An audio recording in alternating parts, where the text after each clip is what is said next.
السلام علیکم ورحمۃ اللہ وبرکاتہ۔ الحمد للہ رب العالمین والعاقبۃ للمتقین والصلاة والسلام علی سید الانبیاء والمرسلین وعلی آلہ واصحابہ اجمعین، اما بعد فاعوذ باللہ من الشیطان الرجیم، بسم اللہ الرحمن الرحیم۔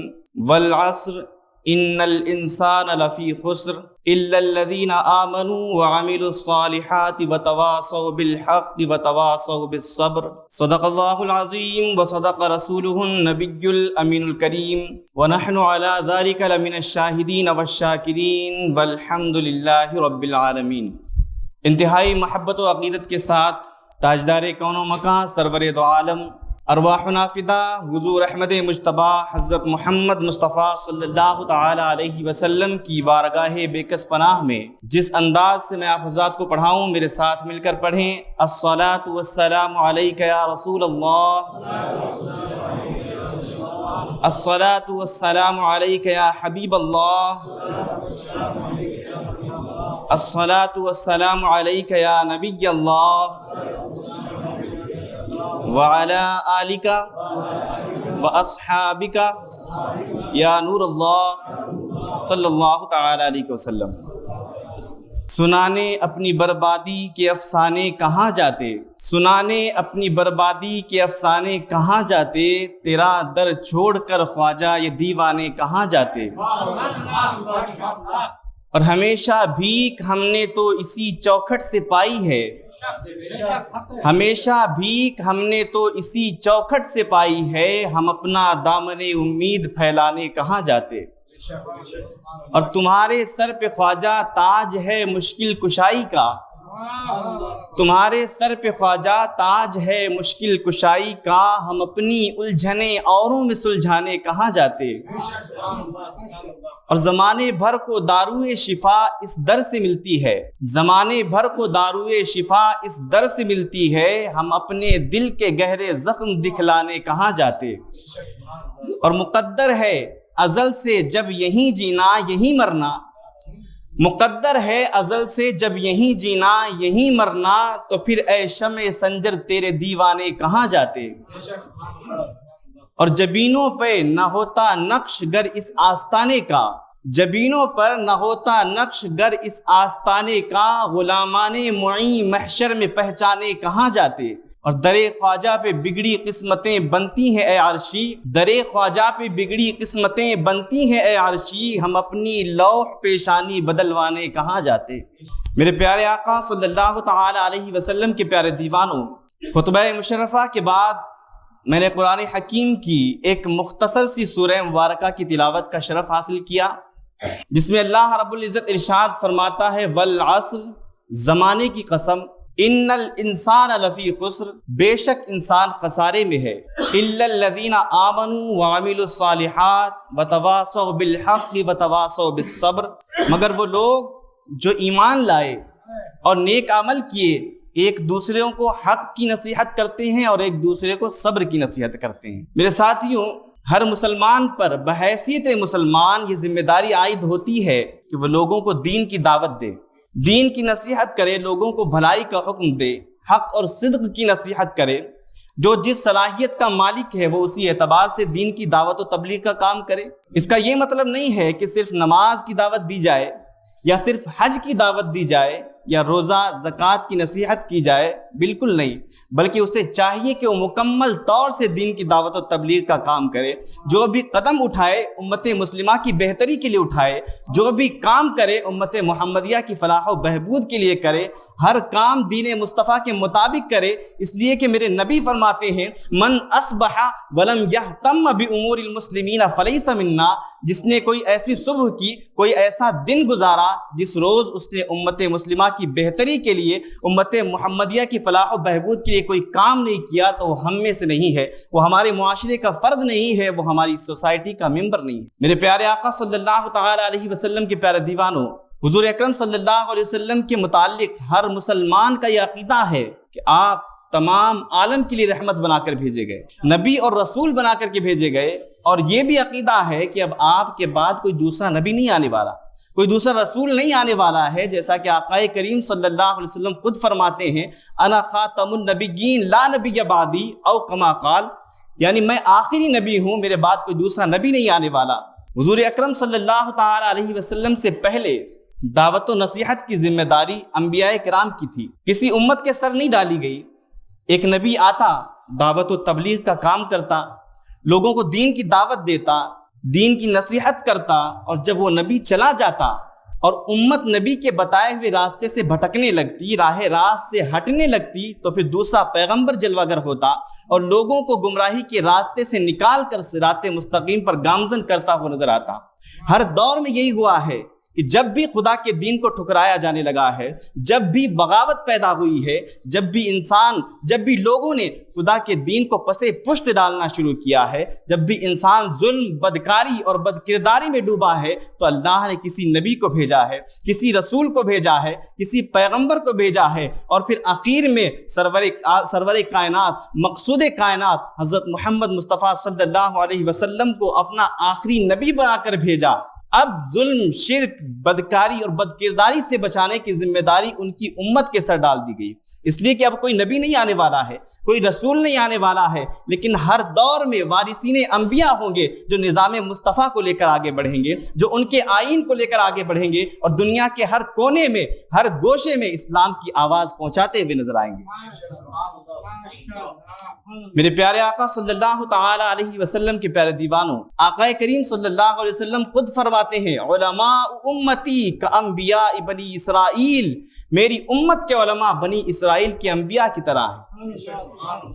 یعنی بنی اسرائیل کی نبیوں نے جو کام انجام دیا ہے دعوت و تبلیغ کا، اب وہ کام میری امت کے علماء انجام دیں گے۔ آپ ذرا غور کریں، اس امت میں علماء کی بڑی لمبی فہرست ہے۔ ایک طرف علماء طریقت ہیں، اولیاء اللہ ہیں، دوسری طرف علماء شریعت ہیں، اور ان تمام نے دعوت و تبلیغ کے کام کو ہمیشہ آگے رکھا ہے، اسی کو اپنا مشن بنایا ہے، کبھی پیچھے نہیں ہٹے ہیں۔ انہی علماء طریقت میں سے، انہی اولیاء اللہ میں سے ایک عالم طریقت، ایک عالم ربانی، ایک اللہ کے کامل ولی معین بے کساں عطائے رسول سلطان الہند خواجہ معین الدین چشتی اجمیری ہیں، جن کی دعوت و تبلیغ کا نتیجہ ہے کہ آج ہندوستان میں اسلام کی بہاریں نظر آ رہی ہیں۔ یہ انہی کی محنتوں اور کاوشوں کا ثمرہ ہے کہ سرزمین ہند پر اسلام کی کھیتی لہلہاتی ہوئی نظر آ رہی ہے۔ میرے پیارے آقا صلی اللہ تعالی علیہ وسلم کی پیارے دیوانوں، حضور غریب نواز رحمۃ اللہ علیہ جس دور میں ہندوستان تشریف لائے تھے، وہ دور آج سے کہیں زیادہ خطرناک تھا، آج سے کہیں زیادہ تکلیف تھا، ظلم و زیادتی کا ماحول آج سے کہیں زیادہ خطرناک تھا۔ اس وقت ہندوستان کی حکومت غیر مسلموں کے ہاتھ میں تھی، سرزمین اجمیر میں پرتھوی راج کی حکومت تھی، اور سب سے زیادہ تاریکی اس وقت اس زمانے میں اسی سرزمین پر تھی۔ یہاں سینکڑوں راجہ مہاراجہ بستے تھے، سب کے سب بت پرست تھے، یہاں بہت سے مندر تھے جن میں ہزاروں کی تعداد میں پجاری رہا کرتے تھے، ہر طرف کفر و شرک کا ماحول تھا، فتنہ و فساد کا ماحول تھا۔ ایسے پرفتن دور میں، ایسے کفر و شرک کے ماحول میں پروردگار عالم نے افق دعوت و تبلیغ پر ایک ایسا ستارہ نمودار فرمایا جس کی چمک نے تمام نگاہوں کو چکا چوند کر دیا، جسے دنیا عطائے رسول خواجہ معین الدین چشتی اجمیری حسن سنجری کے نام سے جانتی اور پہچانتی ہے۔ آپ نے دعوت و تبلیغ کے ذریعے وہ انقلاب برپا کیا جس کی رونق آج بھی ہمیں نظر آتی ہے۔ آپ ذرا اندازہ لگائیں، غریب نواز رحمۃ اللہ علیہ تنہا اپنے چند ساتھیوں کے ساتھ ہندوستان تشریف لائے تھے۔ ظلم و زیادتی کا ماحول اس وقت آج سے کہیں زیادہ خطرناک تھا، لیکن وہ سچائی لے کر آئے تھے، ایک امانت لے کر آئے تھے، ایک عظیم دین، ایک عظیم نعمت لے کر آئے تھے۔ غریب نواز رحمۃ اللہ علیہ جس وقت ہندوستان تشریف لا رہے تھے تو راستے میں غزنی کے بادشاہ شہاب الدین غوری سے ملاقات ہوئی۔ اس نے اب اجمیر کو اپنی سلطنت میں شامل کرنے کے لیے، اپنی سلطنت کی حدود کو بڑھانے کے لیے سرزمین اجمیر پہ حملہ کیا تھا، مگر ناکامی ہاتھ آئی تھی۔ اپنی فوج جنگ ہار کر کے فوج کے ساتھ واپس جا رہا تھا، راستے میں اس کی نگاہ غریب نواز پر پڑی جو کہ ہندوستان تشریف لا رہے تھے۔ اس نے اپنے ایک سپاہی سے کہا کہ جاؤ دیکھو، وہ فقیر مسلمان معلوم ہوتا ہے، اس کا رخ ہندوستان کی طرف ہے، وہ بھارت جانے کا ارادہ رکھتا ہے، جاؤ اس سے کہو کہ وہ ہندوستان نہ جائے، وہاں پر ہر طرف کفر و شرک کا ماحول ہے، ظلم و زیادتی کا ماحول ہے، وہاں کے لوگ اسلام کے نام سے نفرت کرتے ہیں۔ ہم اجمیر فتح کرنے آئے تھے، فوج کے ساتھ آئے تھے، لشکر کے ساتھ آئے تھے، مگر اپنی فوج کٹوا کر جا رہے ہیں، جنگ ہار کر کے جا رہے ہیں۔ وہ سپاہی غریب نواز کی بارگاہ میں جا کر ساری بات کہتا ہے اور کہتا ہے کہ آپ ہندوستان جانے کا ارادہ ترک کر دیں، ہندوستان نہ جائیں۔ تو غریب نواز رحمۃ اللہ علیہ فرماتے ہیں سپاہی تو جا کر اپنے بادشاہ سے کہہ دے کہ تم آئے تھے تو فوج لے کر آئے تھے، تم آئے تھے تو لشکر لے کر آئے تھے، تم آئے تھے ہتھیاروں کے ساتھ آئے تھے، تیر اور تلوار لے کر آئے تھے، مگر ہم نبی کا کردار لے کر آئے ہیں، ایک امانت، نبی کی امانت لے کر کے آئے ہیں، اخلاق کی تلوار لے کر آئے ہیں۔ میرے پیارے آقا صلی اللہ تعالی علیہ وسلم کے پیارے دیوانوں، غریب نواز رحمۃ اللہ علیہ جب تشریف لائے وہ دور آج سے بہت زیادہ تکلیف دہ تھا۔ آج اگر کسی پر کہیں ظلم ہوتا ہے تو مظلوم کی حمایت میں آواز بلند کرنے والے لوگ موجود ہوتے ہیں، ظلم کے خلاف آواز اٹھائی جاتی ہے، آواز بلند کی جاتی ہے۔ آپ لوگ سوشل میڈیا کے ذریعے اور اخبارات کے ذریعے، نیوز چینلز کے ذریعے اور بھی دیگر ذرائع سے آپ تک یہ خبریں پہنچتی ہوں گی۔ اگر کسی پر کہیں ظلم ہوتا ہے، کسی کو دبایا جاتا ہے تو بہت سے لوگ اس کی حمایت میں بولتے ہیں، مظلوم کی حمایت میں بہت سی آوازیں اٹھتی ہیں، ظلم کے خلاف آواز بلند کی جاتی ہے۔ مگر میرے ساتھیوں، سلطان الہند کا زمانہ وہ زمانہ تھا کہ ظلم ہوتا تھا مگر مظلوم کی حمایت میں کوئی بولنے والا نہیں تھا، راستہ روکا جاتا تھا مگر کوئی آگے بڑھانے والا نظر نہیں آتا تھا۔ عطائے رسول معین بے کساں خواجہ معین الدین چشتی اجمیری رحمۃ اللہ علیہ دین کی تبلیغ کرتے ہیں، ان کا راستہ روکا جاتا ہے، انہیں پریشان کیا جاتا ہے، انہیں ستایا جاتا ہے، ان پر پانی بند کیا جاتا ہے، طرح طرح کی تکلیفیں دی جاتی ہیں، مگر یہ کس کے دیوانے ہیں، کس کے غلام ہیں کہ ہر وقت مسکراتے ہوئے نظر آ رہے ہیں، ظلم سہ کر بھی دعائیں دیتے ہوئے نظر آتے ہیں۔ ارے یہ میرے مصطفیٰ کے دیوانے ہیں، میرے نبی کے غلام ہیں، میرے نبی کا دیوانہ جس جگہ بیٹھ جائے وہ جگہ منزل بن جایا کرتی ہے، اور جن راہوں سے گزر جائے وہ راہیں شاہراہ حیات بن جایا کرتی ہے۔ شاعر کہتا ہے دیوان گانے عشق محمد کو دیکھ کر گھبرا گئی ہے گردش دوراں کبھی کبھی، اور گردن میں ہار ڈالے ہیں ماہ و نجوم نے، گزرا ہے ان حدوں سے مسلمہ کبھی کبھی۔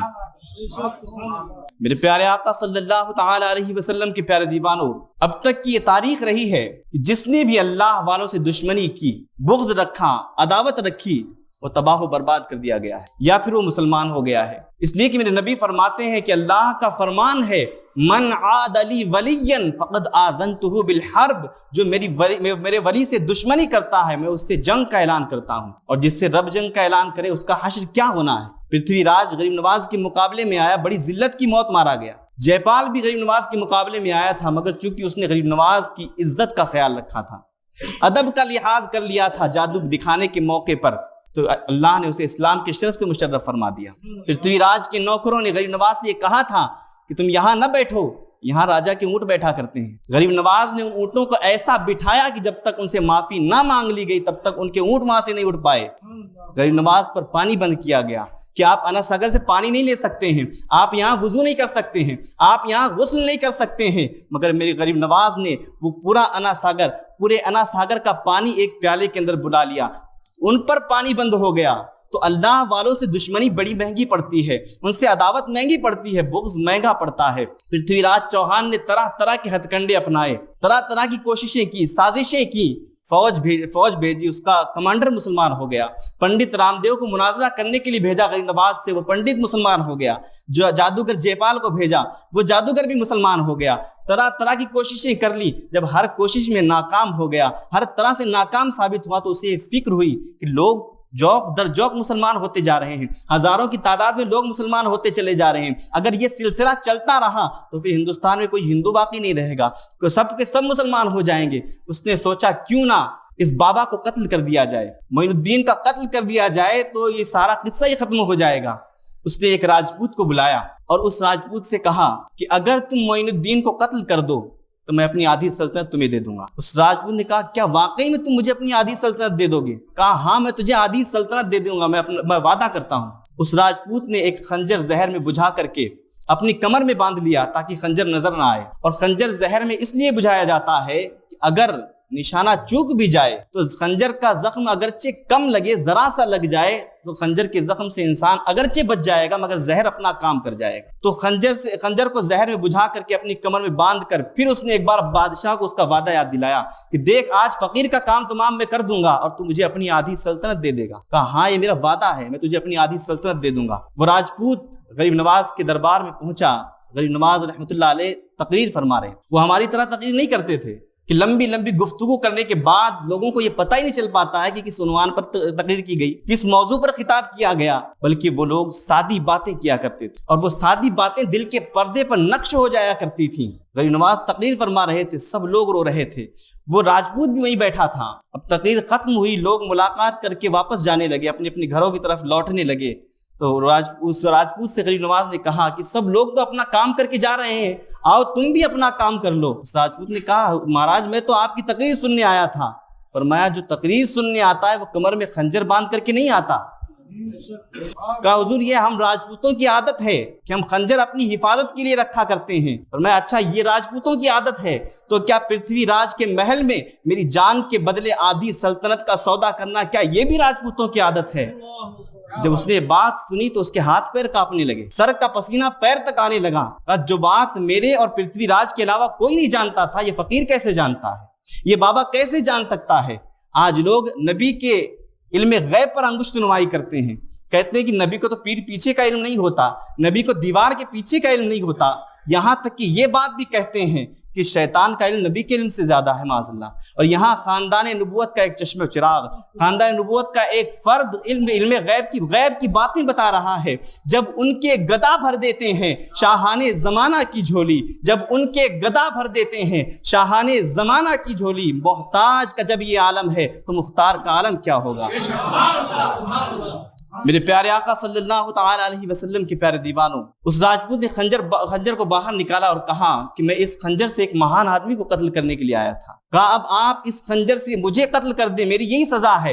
غریب نواز فرماتے ہیں میں لوگوں کی جان لینے کے لیے نہیں آیا بلکہ لوگوں کی زندگیاں بچانے کے لیے آیا ہوں۔ میرا مذہب لوگوں کو مارنے کی تعلیم نہیں دیتا بلکہ مذہب اسلام امن کا پیغام دیتا ہے، لوگوں کی جان بچانے کی تعلیم دیتا ہے۔ میرے پیارے آقا صلی اللہ تعالی علیہ وسلم کے پیارے دیوانوں، حضور غریب نواز رحمۃ اللہ علیہ فرماتے ہیں ایک مرتبہ میں حج کرنے کے لیے گیا، وہاں عرفات کے میدان میں ایک شخص کو میں نے دیکھا جو شخص بار بار لبیک لبیک پکار رہا تھا، اے اللہ میں حاضر ہوں، اے اللہ میں حاضر ہوں، لیکن غیب سے آواز آتی لا لبیک، تو غیر حاضر ہے، تو غیر حاضر ہے۔ غریب نواز فرماتے میں نے اس شخص کو مجمع سے باہر نکالا، اس سے کہا بھائی تمہیں معلوم ہے جب تم پکارتے ہو لبیک لبیک اے اللہ میں حاضر ہوں، اے اللہ میں حاضر ہوں، آواز آتی ہے لا لبیک، تو غیر حاضر ہے، تو غیر حاضر ہے۔ وہ شخص رونے لگا، کہا حضور مجھے پتا ہے میں 24 سال سے حج کرنے آ رہا ہوں، 24 سال ہو گئے ہیں، ہر سال میں یہی پکارتا ہوں لبیک اے اللہ میں حاضر ہوں، اے اللہ میں حاضر ہوں، لیکن آواز آتی ہے لا لبیک، تو غیر حاضر ہے، تو غیر حاضر ہے۔ غریب نواز فرماتے تو پھر بھی ہر سال آتا ہے، وہ بھی 24 سال سے۔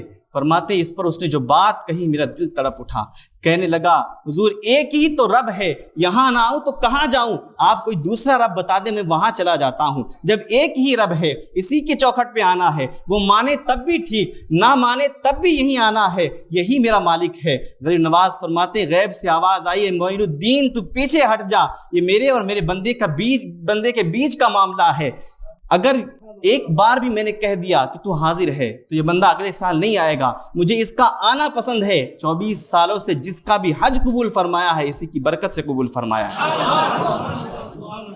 میرے پیارے آقا صلی اللہ تعالی علیہ وسلم کے پیارے دیوانوں، حضور غریب نواز رحمۃ اللہ علیہ کے خلیفہ خاص حضرت سیدنا قطب الدین بختیار کاکی رحمۃ اللہ علیہ خلیفہ خاص مرید خاص ہیں، جنہیں دلی کا قطب بنا کر کے غریب نواز نے بھیجا تھا۔ ابھی چند دن گزرے تھے دلی کے اندر آئے ہوئے، آپ کے نام کا شہرہ ہر طرف ہو گیا، آپ کے نام کے چرچے ہونے لگے، یہاں تک کہ دلی کا بادشاہ بھی آپ کے حکم کے مطابق عمل کرتا تھا، آپ کے ساتھ چلتا تھا۔ ایک دن دلی کے ایک باغ کے اندر حضرت سیدنا قطب الدین بختیار کاکی اور دلی کے بادشاہ ساتھ میں سیر کر رہے تھے۔ ایک بدکار عورت دلی کے اسی باغ میں داخل ہوئی اور کہنے لگی بادشاہ سے، اے بادشاہ میری مدد فرمائیے، میری حاجت روائی فرمائیے۔ بادشاہ نے کہا کیا معاملہ ہے، کیا پریشانی ہے تمہیں کیا حاجت ہے؟ کہنے لگی میرے ساتھ ظلم ہوا ہے، میرا نکاح فرما دیجئے۔ کہا تو کس سے نکاح کرنا چاہتی ہے اور کس نے تیرے ساتھ ظلم کیا ہے؟ کہنے لگی صاحب جو آپ کے ساتھ باغ کی سیر کر رہے ہیں، اپنے آپ کو قطب الدین اور اللہ کا ولی کہلواتے ہیں، انہوں نے میری آبرو کے ساتھ کھلواڑ کیا ہے، انہوں نے میرے ساتھ غلط کام کیا ہے جس کی وجہ سے میں حاملہ ہو گئی ہوں، میں کنواری ہوں، میری عزت چلی گئی ہے، اب آپ میرے ساتھ انصاف فرمائیں۔ جب اس عورت کی بات بادشاہ نے، اس کے وزیروں نے اور بادشاہ کے ساتھیوں نے سنی تو سب پر سکتہ طاری ہو گیا کہ یہ عورت ایسے شخص پر الزام لگا رہی ہے جسے غریب نواز نے دلی کا قطب بنا کر کے بھیجا ہے، کیا ولی بھی ایسے کام انجام دے سکتے ہیں؟ سب کے ذہن میں اس سوال تھا۔ اور ادھر خواجہ قطب الدین بختیار کاکی رحمۃ اللہ علیہ شرمندگی سے سر جھکائے کھڑے ہیں، سر سے پاؤں تک پسینے میں ڈوبے ہوئے ہیں اور کہتے ہیں اللہ یہ کیا مصیبت آ پڑی ہے، مولا تو گواہ ہے، میں نے آج تک کبھی کسی غیر محرم کو آنکھ اٹھا کر بھول کر بھی نہیں دیکھا ہے۔ اپنا چہرہ اجمیر کی طرف کر کے کہتے ہیں اے میرے مرشد اعظم، آپ نے فرمایا تھا کہ قطب الدین تم دلی چلے جاؤ، ہم تمہاری عزت و عظمت کے محافظ ہیں، ہم تمہارے ناموس کے نگہبان ہیں۔ آج ایک خاتون نے میری عزت کی پاکیزگی کو چیلنج کیا ہے، میری عزت کو گھٹانے کا ناکام منصوبہ بنایا ہے، اے میرے مرشد اعظم میری مدد فرمائیے، میری حاجت روائی فرمائیے۔ آج اگر میری عزت پر انگلی اٹھی ہے تو حرف آپ کی عزت پہ بھی آئے گا۔ ابھی آپ دعا کر ہی رہے تھے، آپ کا رخ اجمیر کی طرف ہی تھا کہ دلی کے اسی باغ میں سامنے سے غریب نواز داخل ہوتے ہیں، اراکین سلطنت بھی کھڑے ہیں، بادشاہ بھی موجود ہے اور بھی بہت سے لوگ موجود ہیں۔ اب مقدمہ بادشاہ کے سامنے پیش کیا جاتا ہے۔ غریب نواز رحمۃ اللہ علیہ اس خاتون کے قریب تشریف لے جاتے ہیں اور اس کے پیٹ کی طرف اشارہ کر کے فرماتے ہیں اے بچے، تیری ماں نے میرے قطب پر الزام لگایا ہے، اب تو بتا کہ سچ کیا ہے، ماجرا کیا ہے۔ وہ بچہ قدرت الہی سے بولنے لگا، کہا اے غریب نواز میری ماں بدکار عورت ہے، میری ماں فاحشہ عورت ہے، اس نے غلط بیان دیا ہے، آپ کے مرید خاص قطب الدین بختیار کاکی پر غلط الزام لگایا ہے، آپ کا مرید بالکل پاک صاف ہے، آپ کے غریب بختیار کاکی کے دشمنوں نے اسے پیسے دیے ہیں، اگر یہ کامیاب ہو جاتی تو اسے اور بھی ہزاروں روپے ملتے، میں گواہی دیتا ہوں آپ کا مرید بالکل پاک صاف ہے۔ جب اس بچے نے گواہی دی تو تمام لوگ حضرت سیدنا قطب الدین بختیاری کی قدم بوسی کرنے لگے، ہاتھ پاؤں چومنے لگے اور وہ عورت بھی معافی مانگنے لگی۔ غریب نواز نے فرمایا تو اس خاتون کو معاف کر دے، آپ نے اسے معاف کر دیا اور غریب نواز کے قدموں میں گر گئے، گویا وہ زبان حال سے کہہ رہے تھے خواجہ ہند وہ دربار ہے اعلیٰ تیرا، کبھی محروم نہیں مانگنے والا تیرا، اور تجھ کو بغداد سے حاصل ہوئی وہ شان رفیع، دنگ رہ جاتے ہیں دیکھ کے سب دیکھ کے رتبہ تیرا۔ میرے پیارے آقا صلی اللہ تعالی علیہ وسلم کی پیارے دیوانوں، سلطان الہند عطا رسول خواجہ معین الدین چشتی رحمت اللہ علیہ کا دربار وہ دربار ہے جہاں جس نے بھی دامن بچھایا ہے وہ کبھی خالی نہیں گیا ہے۔ آج بھی لوگوں کا ہجوم لگا رہتا ہے، لائنیں لگی رہتی ہیں۔ ایک مرتبہ بادشاہ اورنگزیب عالمگیر رحمت اللہ علیہ غریب نواز کی آستانے پر حاضری دینے کے لیے گئے، دروازے پر ایک فقیر کو دیکھا کہ ایک اندھا فقیر بھیک مانگ رہا ہے۔ اس سے پہلے بھی آپ وہاں اسے دیکھ چکے تھے، آپ کیونکہ اکثر وہاں آیا کرتے تھے۔ آپ نے اس فقیر کا بازو پکڑا اور کہنے لگے تم یہاں اس دربار میں کتنے سال سے حاضر ہو؟ کہا حضور 2-3 سال ہو گئے ہیں۔ کہا تمہارے یہاں آنے کا مقصد کیا ہے؟ کہا میں غریب نواز کے آستانے پر آنکھ لینے کے لیے آیا ہوں، اندھا ہوں، آنکھ مانگنے کے لیے آیا ہوں۔ بادشاہ نے جلال میں آ کر کہا تو پھر تمہیں اب تک آنکھ ملی کیوں نہیں؟ تم ابھی تک اندھے کیوں ہو؟ کہا اے فقیر تو کان کھول کر سن لے، میں ہندوستان کا بادشاہ اورنگزیب عالمگیر ہوں، غریب نواز کی مزار پر فاتحہ پڑھنے کے لیے جا رہا ہوں، اور جب میں واپس پلٹوں تو مجھے تیری آنکھ نظر آنی چاہیے ورنہ میں تلوار سے تیری گردن اڑا دوں گا، تیرا سر قلم کر دوں گا۔ یہ کہہ کر آپ فاتحہ پڑھنے کے لیے تشریف لے گئے۔ ادھر وہ فقیر جان جانے کے خوف سے زور زور سے رونے لگا، زار و قطار رونے لگا اور فریاد کرنے لگا اے معین بے کساں، اے غریبوں کے غریب نواز، اب تک تو میں صرف اندھا تھا، میرے پاس آنکھ نہیں تھی، مگر اب سر قلم کر دیا جائے گا، اب تو جان چلی جائے گی، اے غریب نواز کرم فرما دیجئے، رحم فرما دیجئے۔ جب اس نے رو رو کر کے سچے دل سے غریب نواز کی بارگاہ میں دعائیں کرنا شروع کی تو پھر غریب نواز نے بھی کرم فرما دیا، نگاہ کرم ڈال دی، اور کیوں نہ ہو دل سے جب آہ نکلتی ہے اثر رکھتی ہے، پر نہیں طاقت پرواز مگر رکھتی ہے۔ بادشاہ اورنگزیب عالمگیر جب واپس آئے تو دیکھا کہ وہ فقیر بالکل ٹھیک ٹھاک تھا، اس کی آنکھیں بالکل ٹھیک ہو چکی تھیں۔ بادشاہ نے اس فقیر سے کہا کہ اگر تجھے آج آنکھ نہ ملتی تو بھی میں تجھے قتل نہیں کرتا، اور قتل کرنے کی بات میں نے فقط اس لیے کی تھی تاکہ یہ معلوم تو ہو کہ تم معین بے کساں خواجہ معین الدین چشتی کے دربار میں سچے دل سے مانگ رہے تھے یا پھر یوں ہی مانگ رہے تھے۔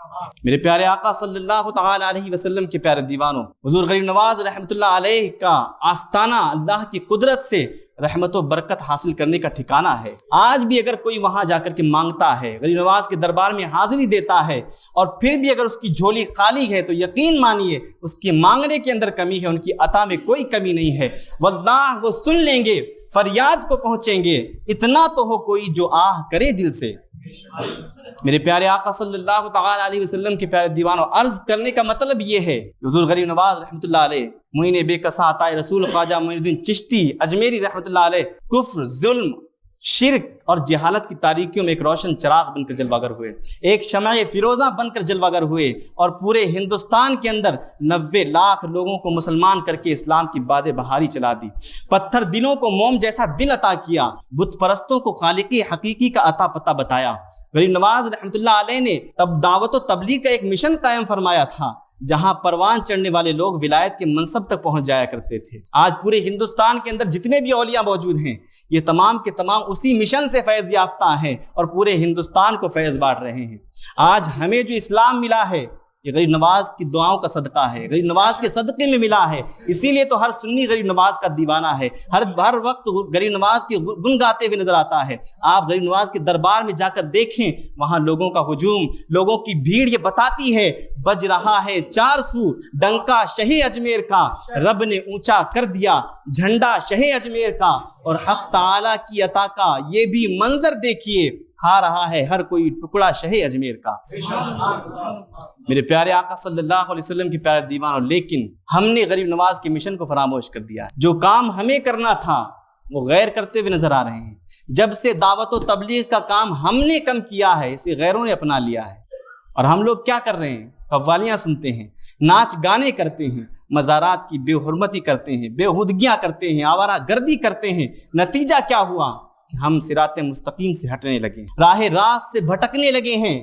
حد تو یہ ہو گئی لوگ دین بھول گئے ہیں، دین کے احکام بھول گئے ہیں، اور اس میں دیکھا جائے تو درگاہوں کے خادموں کی بھی بڑی غلطیاں ہیں۔ وہ لوگ شریعت کے خلاف کام انجام دیتے ہیں، ان کے اکثر فیصلے شریعت کے خلاف ہوا کرتے ہیں، کام وہ غلط انجام دیتے ہیں، پوری ملت اسلامیہ کو بدنام کیا جاتا ہے، خمیازہ پوری ملت اسلامیہ کو بھگتنا پڑتا ہے۔